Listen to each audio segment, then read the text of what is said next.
Bonjour à tous, je m'appelle Louis et je suis dans l'équipe API. Alors, contrairement à ce qu'avait dit Adrien dans Mosley, je ne suis pas DevOps. Cette présentation, c'est un peu une suite d'une présentation que j'avais faite dans un précédent RMD. Ne vous inquiétez pas, pour ceux qui ne sont pas pu assister, je vais faire un petit peu résumé. J'ai travaillé en fait dans une équipe, dans un projet end-to-end encryption, dont l'objectif c'était de faire des partages chiffrés de bout en bout. Et on était une équipe un peu avec des backgrounds techniques vraiment différents, et surtout qu'on avait des points de vue et des intérêts assez différents. Et du coup, notre architecture c'était une architecture assez classique. Il y avait un client lourd qui attaque notre serveur avec des requêtes HTTP de type plus ou moins REST. La difficulté dans notre équipe, en fait, c'était pas si facile de communiquer. Même si on parlait tous bien français, on n'a pas vraiment de problème là-dessus, c'est qu'on a toujours des soucis de compréhension, en fait, entre ce que moi je pense dire, ce que je dis, ce que l'autre a envie d'entendre, ce qu'il entend et ce qu'il comprend, on a quelque chose de très, un écart complet. Alors, en fait, on a choisi d'opter pour faire de l'API first. On a rédigé nos specs d'API en format YAML, donc un format qui est vraiment agnostique du langage de programmation. Donc tout le monde pouvait contribuer et tout le monde pouvait apporter son commentaire. Et là, typiquement, on a un exemple de Vivien qui ajoute son commentaire sur un petit feedback sur une merge request. Donc c'était cette API first, ça nous permet de faire vraiment un contrat entre les clients lourds et les bacs. Donc tout va bien si chacun respecte bien le contrat. Par contre, vu qu'on écrit d'abord la spec, donc elle n'est pas forcément implémentée tout de suite au niveau du serveur, comment est-ce qu'on fait pour savoir s'ils sont synchro? Comment est-ce qu'on peut s'assurer que le bac fait bien ce que la spec lui dit? On est tous développeurs, on aime bien tester, il faut le dire, donc, sauf si les gens n'aiment pas faire des tests unitaires, c'est un autre débat. Nous, on a opté de faire des tests d'intégration où on a notre CI, Jenkins, qui va en fait spawner un environnement par des conteneurs. Chaque conteneur correspond en fait à notre application end-to-end avec ses dépendances, par exemple avec Emdal, avec Binance Provider, etc. Ensuite, on a notre CI qui va exécuter les tests d'intégration, les tests de contrat, directement en faisant des appels HTTP sur ces conteneurs qu'on a bien vu de spawn. Et enfin, dans le test, on va récupérer le spec, on va vérifier que la requête et la réponse correspondent. Donc ça, c'était ce qui s'était passé côté end-to-end. Donc, est-ce que tout est bien qui finit bien? J'imagine vous allez deviner que non, parce que sinon je n'aurais pas fait cette présentation. Est-ce que quelqu'un saurait me dire c'est quoi le problème avec l'approche précédente? Non, c'est pas les chats. Les chats, très bien.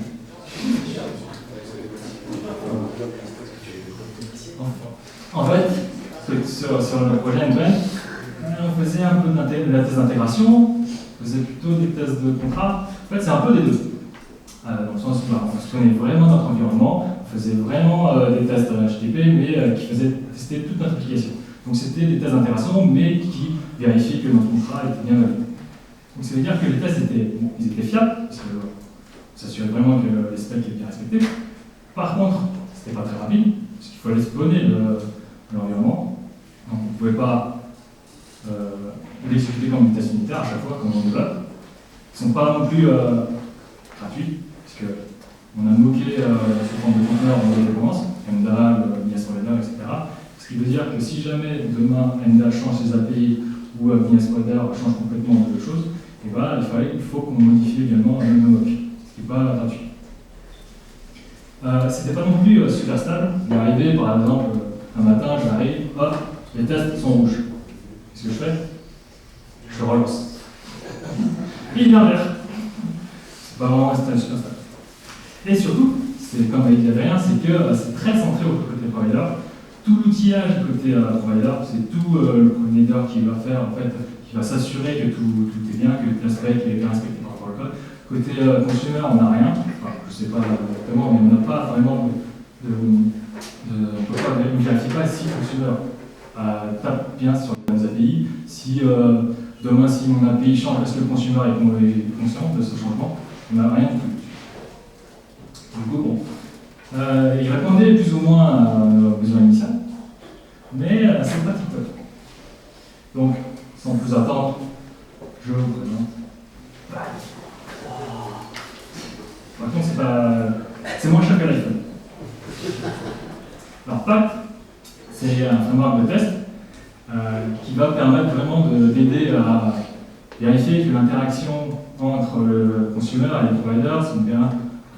Ça va les aider à établir cette interaction-là. Donc, il parle souvent de consumer-driven contract.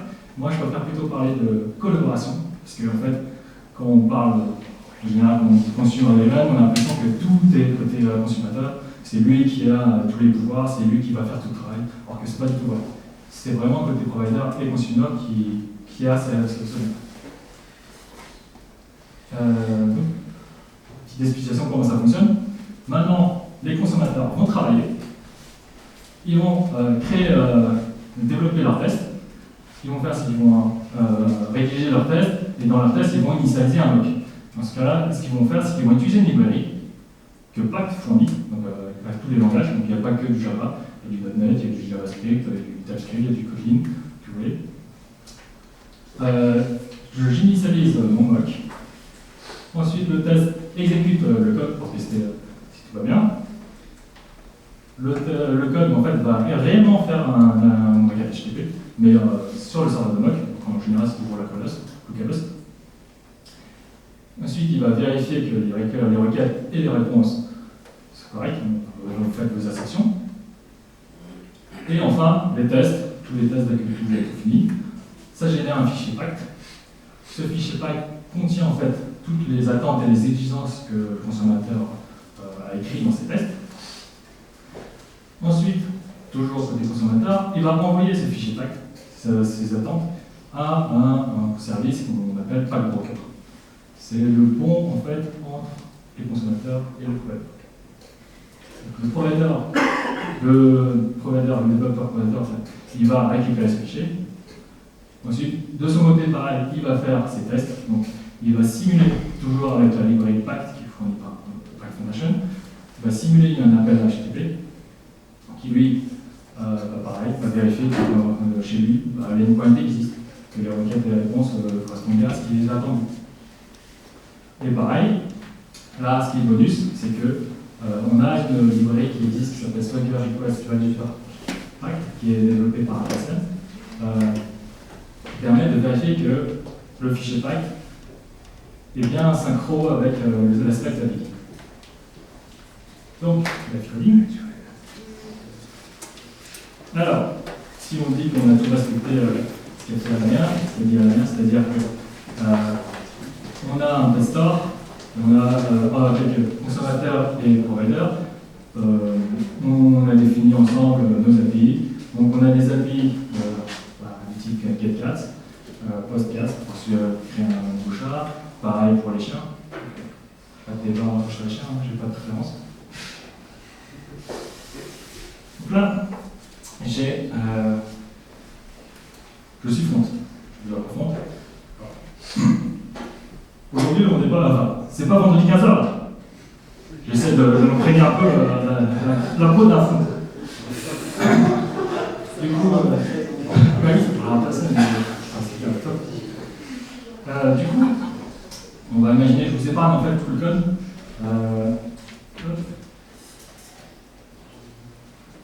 Je vous épargne le code parce que bon, tout le monde ne connaît pas forcément le JavaScript, etc. Donc ce que j'ai fait, j'ai juste relancé mes tests. Ça a généré en fait un fichier Pact qui est en format JSON, qui lui définit en fait toutes les attentes, mes interactions que moi j'attendais. Par exemple, j'ai fait deux tests, c'était un pour le getDoc, puis l'autre c'est le postDoc. Ensuite,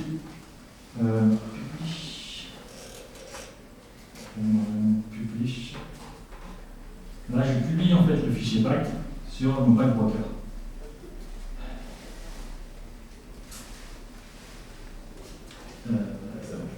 Pourquoi ça marche pas? Je suis pas réseau.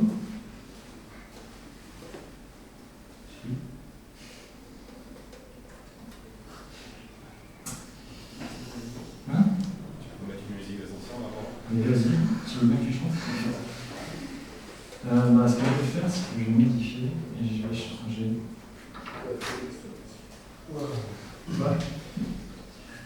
Yes.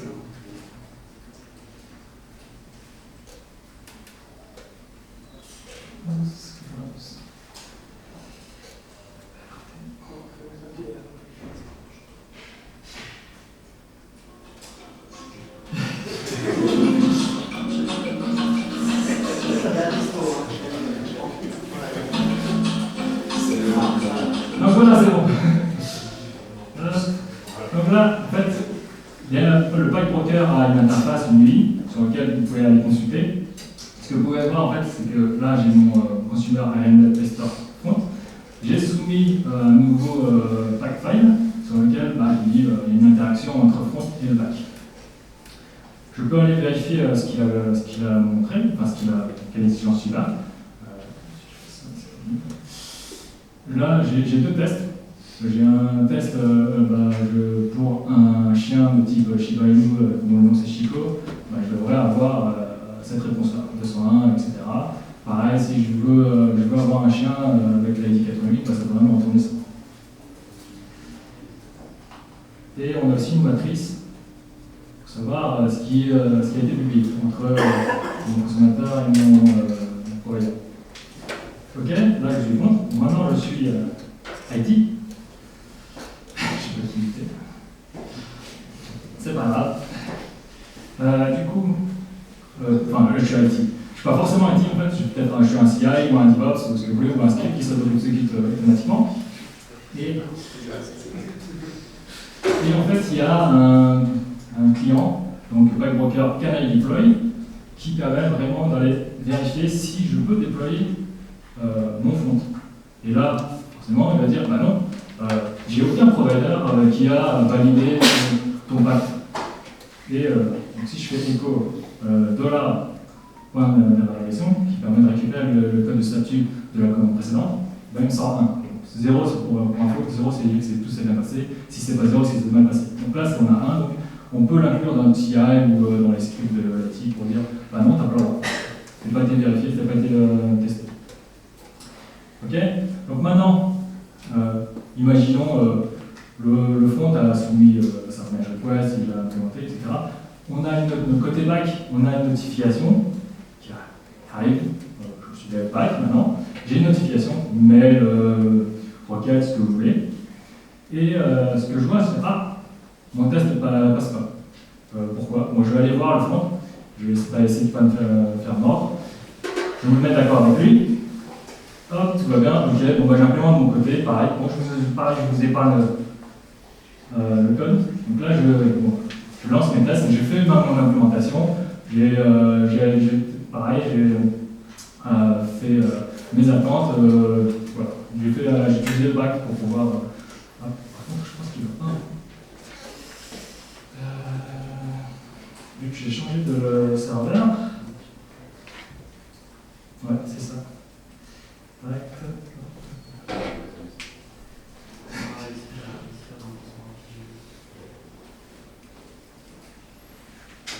Ok, et je relance. Et du coup, là, je lance, et pareil, donc, il va récupérer le fichier pack sur le pack broker, vérifier que tout va bien, et comme vous voyez, ça ne fonctionne pas, donc ça c'est normal. C'est pas un effet de mots, c'est normal, c'est parce que j'ai fait exprès de ne pas implémenter toutes les interactions, toutes les attentes du front. Ce qui m'arrive, que j'ai plus 5 minutes. Et donc si on revient sur le pack broker, vous voyez que en fait c'est bien rouge, que c'est pas bon. Pareil, si au niveau de mon CI je fais Can I Deploy, oui, je n'ai pas fait sur mon serveur.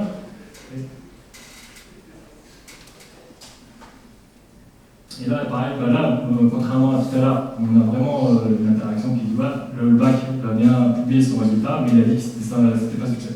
Ça marchait pas. Pareil, alors ce que je vais faire, ça c'est. Là, on va dire le serveur, il implémente vraiment son truc. Je relance mon test et ça va passer. Bon, entre-temps, on a notre développeur Android. Je ne vous connais pas assez pour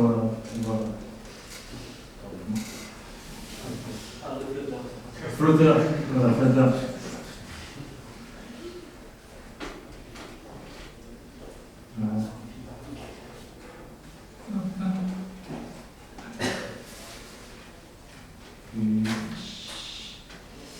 Donc là, tout s'est bien passé. Si je reviens ici, hop, tout est bon. Hop. Et là, oui, comme je ne l'ai pas mentionné, c'est qu'on peut ajouter des labels au niveau des fichiers. Au niveau de chaque version de consommateur, mais le provider, ça arrivera bientôt. Et donc, on pourra peut-être mettre, par exemple, l'environnement, on a prod, le pré-prod, du coup, on pourra savoir quelle version d'API est déployée sur quel environnement. On peut aussi mettre le bon nom de la branche. Donc là, j'ai bien publié l'Android. Donc pareil, même travail là, le back se fait chier, il réimplémente.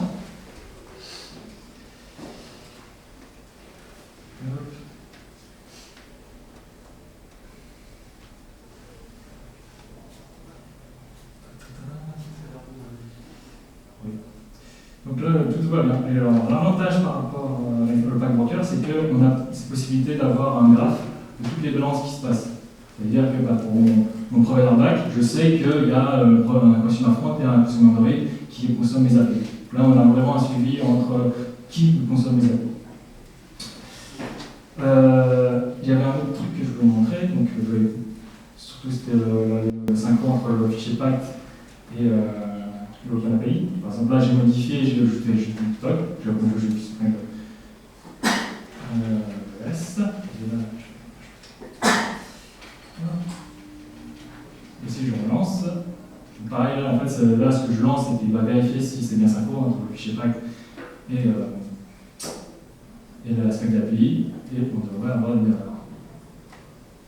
Voilà, donc ce qu'on voit c'est que là la validation ne marche pas, il n'y a pas d'API qui a un /gov. On peut quand même vérifier que l'aspect est bien toujours synchro. Alors, utilisez Pact vraiment pour des tests unitaires, vraiment isolés, c'est-à-dire ne faites pas des tests d'intégration, ne testez pas toute la chaîne, hein, c'est pas l'objectif, c'est vraiment il vous faut que ça soit rapide, que vous ayez les feedbacks très rapides. Utilisez Pact vraiment pour pouvoir essayer de communiquer entre vous, essayez d'utiliser comme support pour vous dire pour telle API, moi je m'attends à avoir ça, pour tel, si je suis consommateur, je peux essayer de trouver quelques use cases, quelques cases qui pourraient m'embêter.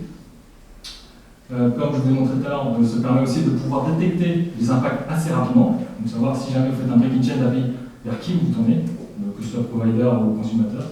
Vous savez, je casse mon API, je vais aller consulter telle équipe. Pareil, vous avez les CI, donc si vous ajoutez le boutique et un deploy, vous saurez tout de suite que ça va péter. Je vous dis toujours, c'est des tests de contrat, pas des tests de fonctionnement. Ne testez pas le business vraiment métier, par exemple. Ne testez pas que tel champ à 60 caractères max. Ça, c'est vraiment le business côté back. Si vous mettez ce contrat de côté consommateur, si vous allez vraiment mettre un verrou côté provider, ça va être difficile pour lui de pouvoir modifier, de pouvoir évoluer son API.